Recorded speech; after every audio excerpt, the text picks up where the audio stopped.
अस्सलाम वालेकुम, welcome back to this lecture series on database systems. और आज के इस लेक्चर में हम बात करेंगे exist operator in MySQL, और इसके साथ हम इसकी एक्सटेंशन भी देखेंगे विद नॉट एग्जिस्ट।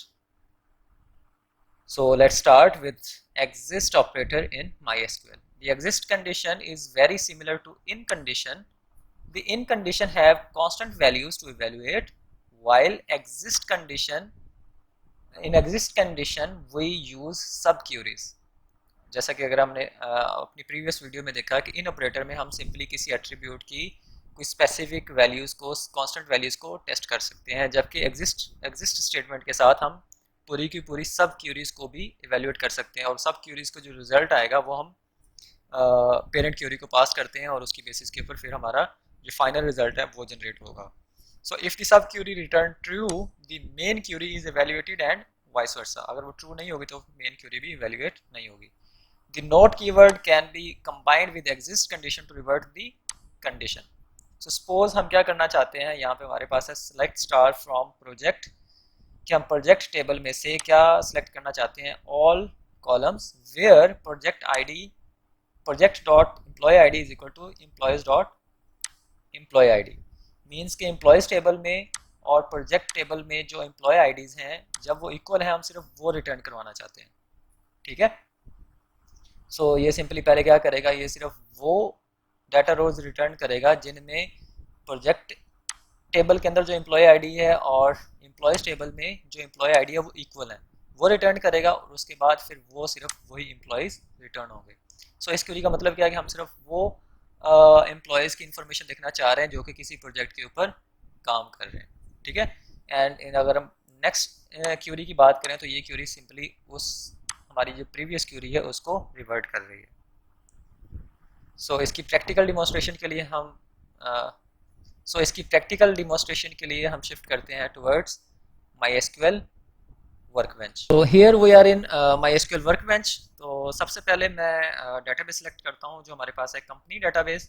मैं इसके ऊपर डबल क्लिक करता हूँ तो यू कैन सी हमारी ये डेटाबेस बोल्ड हो गई है, मीन्स कि ये सिलेक्ट हो गई है. तो इसके बाद मैं इसके जो टेबल्स हैं वो देखना चाहता हूँ, तो उसके लिए शो टेबल्स, और मैं इसको अगर एग्जीक्यूट करूँ यहाँ से तो आप देख सकते हैं कि हमारे पास क्लाइंट्स टेबल है, एम्प्लॉयज़ टेबल है एंड प्रोजेक्ट्स टेबल है. मैं इसके प्रोजेक्ट्स टेबल की जो डाटा रोज हैं वो देखना चाहता हूँ, तो उसके लिए मैं क्वेरी करूँगा सेलेक्ट स्टार फ्रॉम प्रोजेक्ट्स. और अगर मैं इसको एग्जीक्यूट करूँ यहाँ से तो यहाँ पे आप देख सकते हैं कि प्रोजेक्ट आईडी है, टाइटल है, क्लाइंट आईडी है, एम्प्लॉय आईडी है, start date and end date, project start कब हुआ, प्रोजेक्ट एंड कब हुआ, और कौन सा एम्प्लॉय इस प्रोजेक्ट के ऊपर काम कर रहा है, और क्लाइंट आईडी कौन सी है, एंड सो ऑन.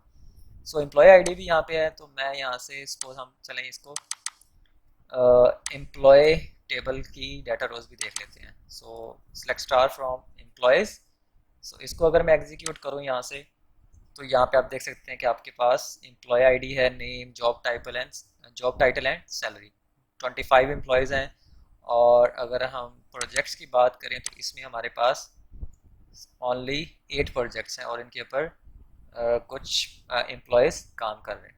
सपोज मैं सिर्फ वही एम्प्लॉयज़ देखना चाह रहा हूँ जो कि किसी प्रोजेक्ट के ऊपर काम कर रहे हैं. ठीक है. यहाँ पे तो आपके पास एम्प्लॉय आईडीज़ नहीं है, तो मैं क्या करूँगा, सेलेक्ट स्टार फ्रॉम, कहाँ से, एम्प्लॉयज़ टेबल में से क्या देखना चाह रहा हूँ, वो एम्प्लॉयज़ की इंफॉर्मेशन देखना चाह रहा हूँ. सेलेक्ट स्टार्ट फ्रॉम एम्प्लॉयज़ कर दिया.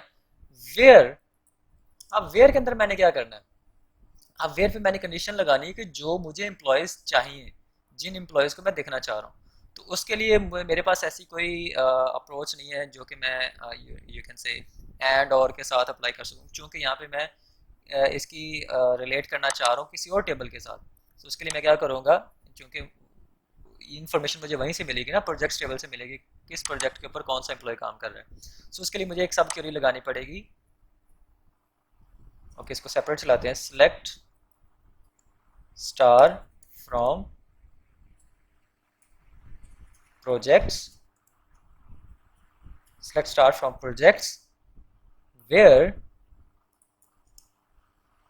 project dot employee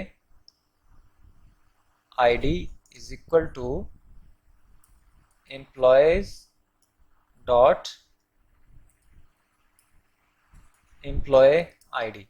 सो ये मेरी सब क्यूरी हो गई, और इसमें से ये सब क्यूरी क्या रिटर्न करेगी, ये सिर्फ वही रोज रिटर्न करेगी जहाँ पे ये प्रोजेक्ट एम्प्लॉय आईडी। इसको इन दोनों को एग्जीक्यूट करते हैं। एक रिजल्ट आपके पास ये एम्प्लॉयज़ का आ रहा है और दूसरा आपके पास प्रोजेक्ट्स का आ रहा है। इसमें भी एम्प्लॉय आईडी है और इस एम्प्लॉयज़ में भी आपके पास एम्प्लॉय आईडी आ रही है। तो ये क्यूरी मुझे सिर्फ वही रोज़ देगी जहाँ पे project ID is equal to employ ID होगा। ठीक है। सो उनको यूज़ करते हुए मैं वो क्या करना चाह रहा हूँ, एम्प्लॉयज़ की इंफॉर्मेशन रिटर्न करवाना चाह रहा हूँ। तो उसके लिए मैं क्या करूँगा, where exist and that's it. तो ये हमारी क्यूरी होगी। ठीक है। इसको अगर मैं रन करूं, इस क्यूरी को, project dot employee ID in where clause unknown column project. So यहाँ पे कहाँ पे प्रॉब्लम आ रहा है, okay actually this is projects. Okay, क्योंकि टेबल का नाम प्रोजेक्ट्स टेबल है। ठीक है। इसको अगेन एग्जीक्यूट करते हैं। तो हियर यू कैन सी आपके पास एम्प्लॉय आईडी आ रही है 3279717 एंड 23। ये वो एम्प्लॉयज़ हैं जो कि, जिसका नाम क्या है, नेम और जॉब टाइटल एंड सैलरी, जो कि किसी ना किसी प्रोजेक्ट के ऊपर काम कर रहे हैं। ठीक है।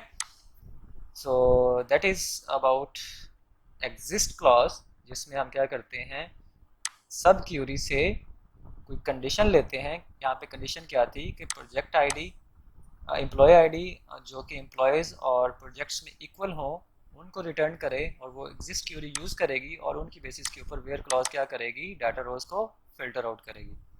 ठीक है। और सिमिलरली अगर मैं इसको नॉट एग्जिस्ट कर दूं, अब वो प्रोजेक्ट्स हमारे, वो एम्प्लॉयज़ आएंगे जो कि किसी भी प्रोजेक्ट के ऊपर काम नहीं कर रहे होंगे। तो इसको मैं अगर एग्जीक्यूट करूं यहाँ से,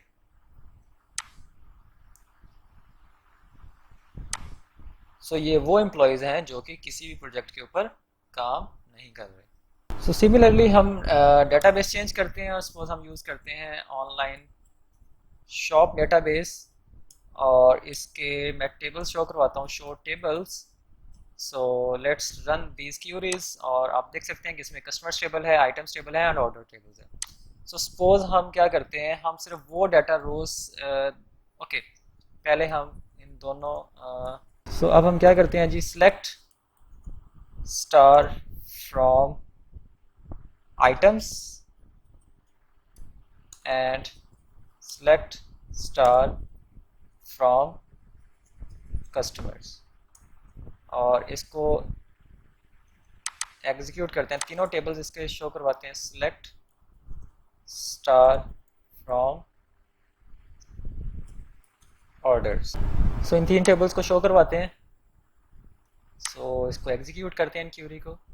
सो हियर यू कैन सी आपके पास ये ऑर्डर टेबल्स है, और इसमें ऑर्डर आईडी है, यूज़र आईडी है, items and total and order date कि ऑर्डर कब किया गया, एंड कस्टमर्स इंफॉर्मेशन है यहाँ पे, और फिर यहाँ पे आपके पास आइटम्स इंफॉर्मेशन है। सो सपोज हम एक क्यूरी राइट करते हैं जो कि क्या करे, सिर्फ वो डाटा रोज फिल्टर करे जो कि हमें, जिसमें कस्टमर्स की इंफॉर्मेशन आए जिन्होंने कोई ना कोई ऑर्डर प्लेस किया हुआ है, कि सिर्फ वो कस्टमर्स हमारे सामने आए जिन्होंने कोई ऑर्डर प्लेस किया हो। ठीक है। सो उसके लिए मैं क्या करता हूँ, कस्टमर्स फिल्टर करना चाह रहा हूँ, मैं क्या करूँगा, सिलेक्ट स्टार फ्रॉम कस्टमर्स, कि वो कस्टमर्स, अब ये तो रिटर्न करेंगे सारे के सारे कस्टमर, जितने भी कस्टमर्स होंगे उस कस्टमर्स टेबल में। लेकिन मैं इसको फिल्टर आउट करना चाह रहा हूँ। फिल्टर आउट करने के लिए मुझे क्या करना पड़ेगा, वेयर कंडीशन देनी पड़ेगी। अब कंडीशन क्या देनी है, मैं कह रहा हूँ कि वो कस्टमर जिन्होंने कोई ऑर्डर प्लेस किया हुआ है, तो उसके लिए मुझे क्या करना पड़ेगा, एग्जिस्ट। अब हम वहां से क्या करेंगे, सिलेक्ट स्टार फ्रॉम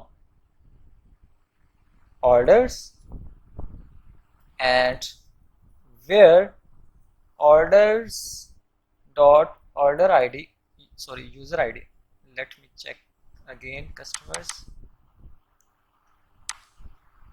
so यहाँ पे क्या है, यूज़र आईडी है, और ऑर्डर में देखें, ऑर्डर टेबल को एग्जीक्यूट करें तो यहाँ पे देखें तो यहाँ पे भी क्या है, यूज़र आईडी है। तो मैं क्या करूँगा यहाँ से, where order dot user ID is equal to customers dot user ID, कि ये मुझे सब क्यूरी जो है वो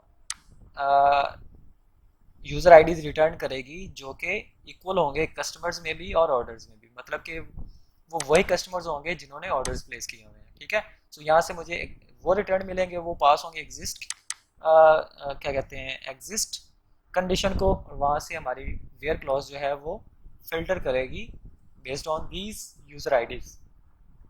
और वहाँ से वेयर क्लॉज फिल्टर करेगी हमारे कस्टमर्स को based on these user IDs. So let's run this query. So as you can see कि ये वही डाटा रोज आ रही हैं या वो कस्टमर्स आ रहे हैं जिन्होंने कोई ना कोई ऑर्डर प्लेस किया होगा। ठीक है, सो इसको अगर मैं नॉट एग्जिस्ट करूं तो ये इस कंडीशन को क्या करेगा, सिंपली रिवर्ट कर देगा। सब ये सिर्फ वो कस्टमर है जिन्होंने कोई भी ऑर्डर प्लेस नहीं किया हुआ। So that's it for this lecture, take care and अल्लाह हाफिज़।